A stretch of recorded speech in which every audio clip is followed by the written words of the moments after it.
The Galactic Council was known as the ultimate governing body in the universe, a place where the galaxy's most powerful species came together to discuss matters of trade, war, and diplomacy. Its chambers were an awe-inspiring sight, massive, dome-shaped rooms filled with the leaders of countless civilizations, their alien features and technologies, both fascinating and intimidating. Welcome to HFY Genesis. You're about to dive into an epic tale where humanity takes on the galaxy's most powerful species and shows the universe that we are not to be underestimated. When the galaxy's strongest species realized why humans always sit at the back is a thrilling story of intelligence, strategy, and resilience that will keep you on the edge of your seat. Hit that like button if you love a good underdog story where humanity defies the odds. Comment below and let me know what you think humanity's secret weapon really is. Subscribe for more epic sci-fi adventures and HFY stories. Don't miss out on future epic sagas. I've put a lot of hard work into making these stories for you, so your support means the world.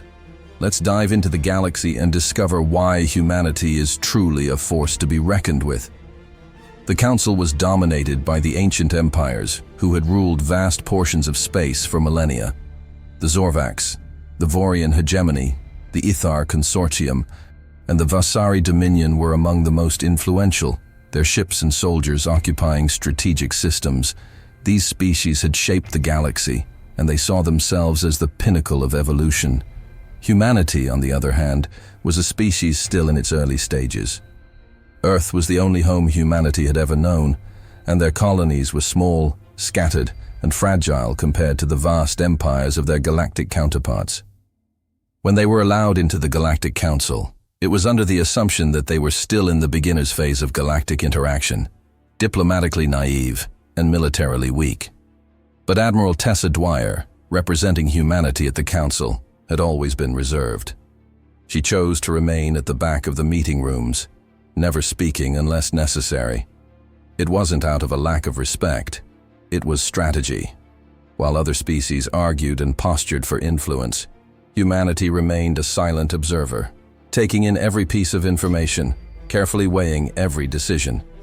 The Zorvax, notorious for their brutal ways, had often mocked humanity's quiet nature. They laughed at the human tendency to sit at the back in all the meetings.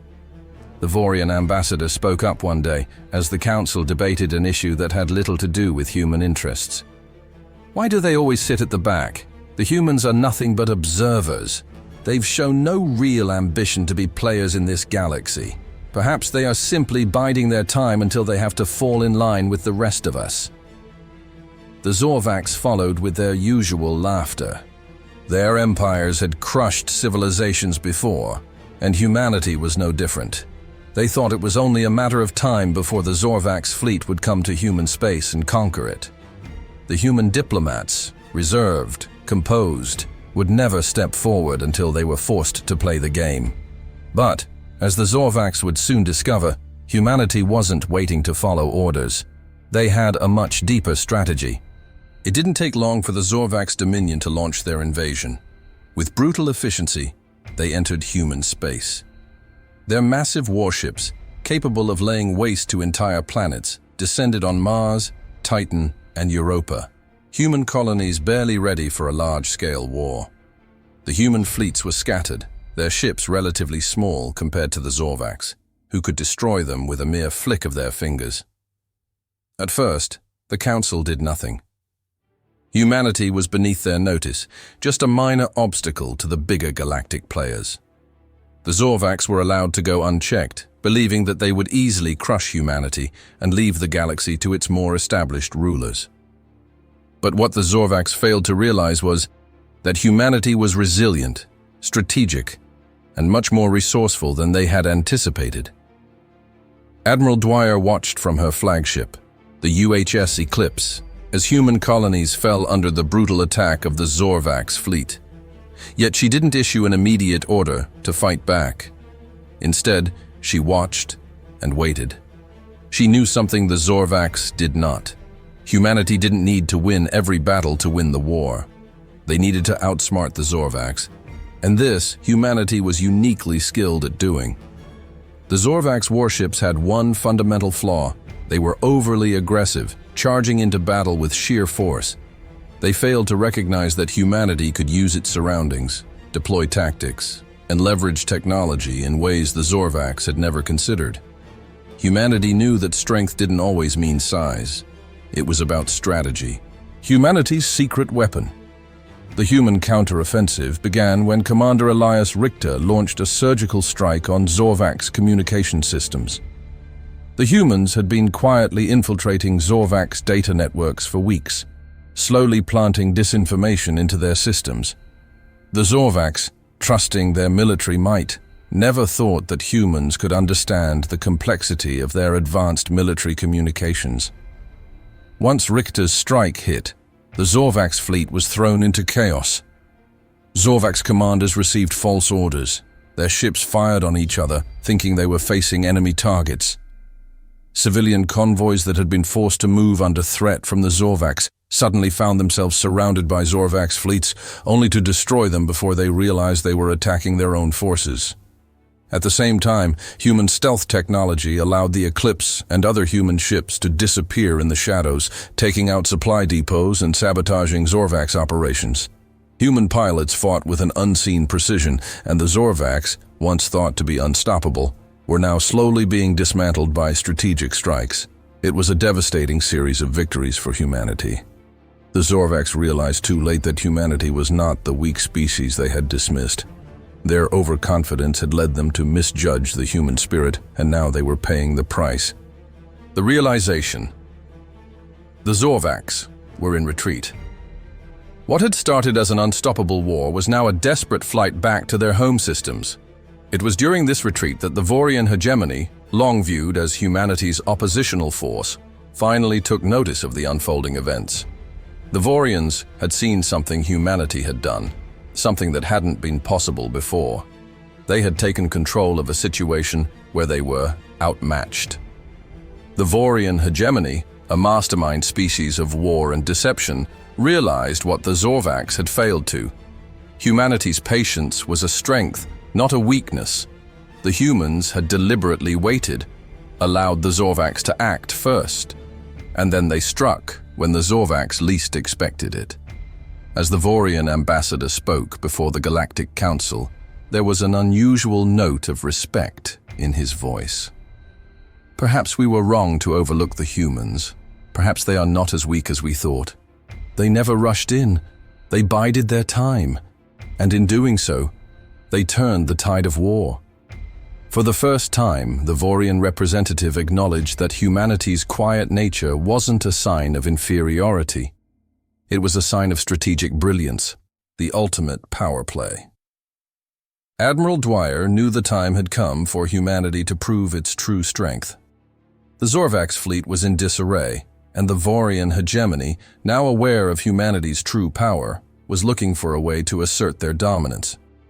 But humanity had learned something that others hadn't. Waiting for the right moment was just as powerful as direct confrontation. Dwyer's plan was simple: outthink the Vorian Hegemony. Their arrogance was their greatest weakness.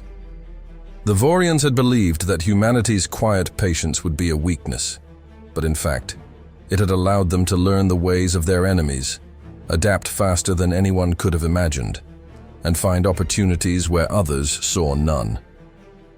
Commander Richter led a coordinated strike against Vorian supply lines, cutting them off and causing major resource shortages. At the same time, human stealth ships infiltrated the Vorian fleet, disrupting their communications and causing confusion. The Vorians were forced to retreat, just as the Zorvax had done before them. For the first time, humanity was winning not through force alone, but through sheer strategy and intelligence. The revelation. With the Zorvax and Vorian forces retreating, the galaxy began to shift. Humanity was no longer the insignificant species that sat at the back of the room.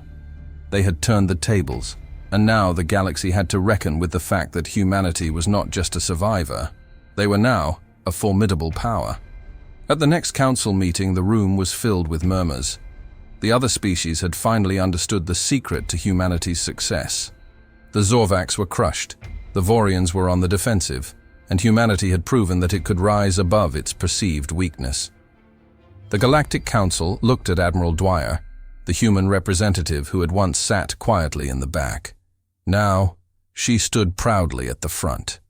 "We are no longer the underdogs," she said with quiet resolve.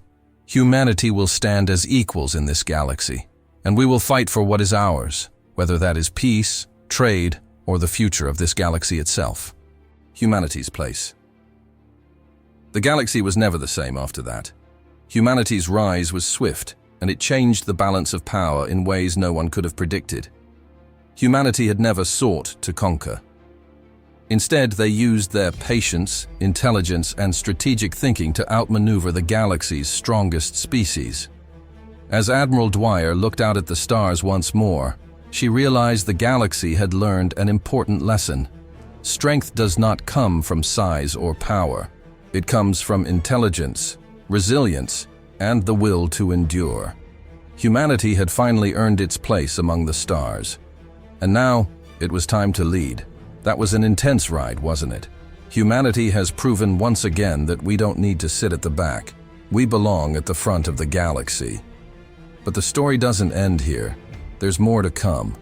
What do you think humanity's next move will be now that we've earned our place among the stars? Like this video if you enjoyed the story and want more epic HFY sci-fi adventures. Comment below with your thoughts on the human strategy. What would you have done in humanity's shoes? Subscribe so you never miss out on another action-packed episode of HFY Genesis. I'm working hard to bring these stories to you, and your support helps keep this channel growing. If you enjoyed the tale, share it with friends who love sci-fi and epic stories, and let's build a community of galactic adventurers. Thank you for being part of this journey. Together, we'll continue to show the universe what humanity is truly capable of. Until next time, stay strong and keep reaching for the stars.